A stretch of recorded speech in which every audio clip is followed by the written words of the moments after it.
दशा माता के पहले दिन की कहानी। एक राजा था, उसकी 2 रानियां थी। बड़ी रानी के कोई संतान नहीं थी। छोटी रानी के एक पुत्र था। राजा अपनी छोटी रानी और पुत्र को बहुत प्यार करता था, जिस कारण से बड़ी रानी छोटी रानी से ईर्ष्या करती थी। एक दिन बड़ी रानी ने सोचा कि राजा संतान होने के कारण ही छोटी रानी को अधिक प्रेम करते हैं, यदि पुत्र ही नहीं रहेगा तो छोटी रानी के प्रति राजा का प्रेम भी नहीं रहेगा। ऐसा विचार कर बड़ी रानी ने राजकुमार को मारने का षड्यंत्र किया। एक दिन राजकुमार खेलता हुआ बड़ी रानी के महल में चला गया। बड़ी रानी ने राजकुमार के पास एक काला सांप छोड़ दिया, लेकिन सांप बिना नुकसान पहुंचाए चला गया। दूसरे दिन बड़ी रानी ने खीर में जहर मिलाकर राजकुमार को खाने के लिए दी। राजकुमार जैसे ही खीर खाने लगा तो दशामाता एक दासी का रूप धारण कर आई और राजकुमार के हाथ से खीर छीन ली। बड़ी रानी को चिंता हुई कि किसी भी तरह से राजकुमार को मारना है।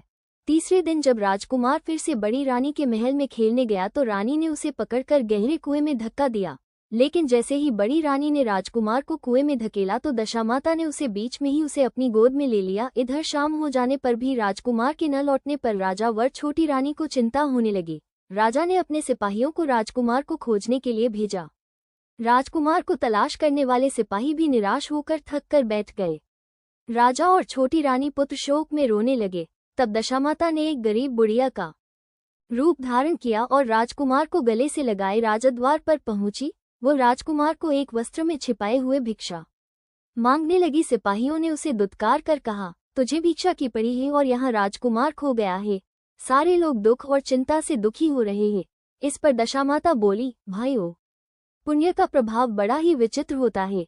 यदि मुझे भिक्षा मिल जाए तो हो सकता है भगवान की कृपा से खोया हुआ राजकुमार तुम लोगों को मिल जाए। ये कहकर वो दहलीज पर पैर रखने लगे। सिपाहियों ने उन्हें आगे बढ़ने से रोका। उसी समय दशामाता ने बालक का पैर वस्त्र से बाहर कर दिया। सिपाहियों ने समझा कि है उसके हाथों में राजकुमार है, इसलिए उसे अंदर जाने दिया।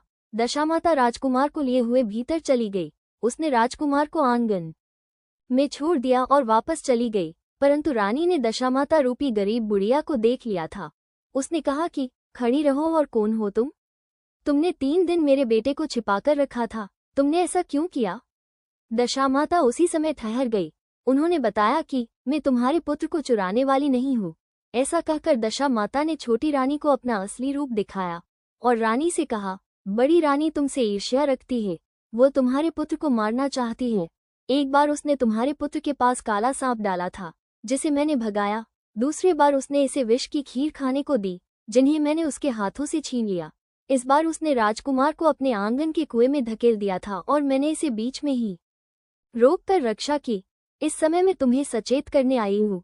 ये सुनकर छोटी रानी दशामाता के पैरों में गिरकर क्षमा मांगने लगी। छोटी रानी विनती भाव से बोली, जैसी कृपा आपने मुझ पर की है, मैं चाहती हूँ कि आप सदैव इस महल में निवास करें। मुझसे जो सेवा पूजा होगी मैं करूँगी। दशामाता बोली कि मैं किसी घर में नहीं रहती। जो श्रद्धापूर्वक मेरा ध्यान स्मरण करता है मैं उसी के हृदय में निवास करती हूँ। मैंने तुमको साक्षात दर्शन दिए हैं, इसलिए तुम सुहागिनों को बुलाकर उन्हें यथाविधि आदर सत्कार के साथ भोजन कराओ और नगर में ढिंडोरा पिटवा दो कि सभी लोग मेरा डोरा ले और व्रत करे। इतना कहकर दशामाता अंतर ध्यान हो गई। रानी ने अपने राज्य की सौभाग्यवती स्त्रियों को निमंत्रण देकर बुलाया और यथाविधि सेवा कर भोजन करवाया और दक्षिणा में 16 श्रृंगार आदि देकर विदा किया। रानी ने अपने राज्य में ढिंडोरा पिटवा दिया कि अब से सब लोग दशामाता का डोरा लिया करे। है दशामाता, जिस प्रकार आपने छोटी रानी पर कृपा की, ऐसी ही कृपा अपना व्रत रखने वालों पर करना। दोस्तों, वीडियो अच्छा लगे तो प्लीज चैनल को सब्सक्राइब कर दो और वीडियो को लाइक कर दे।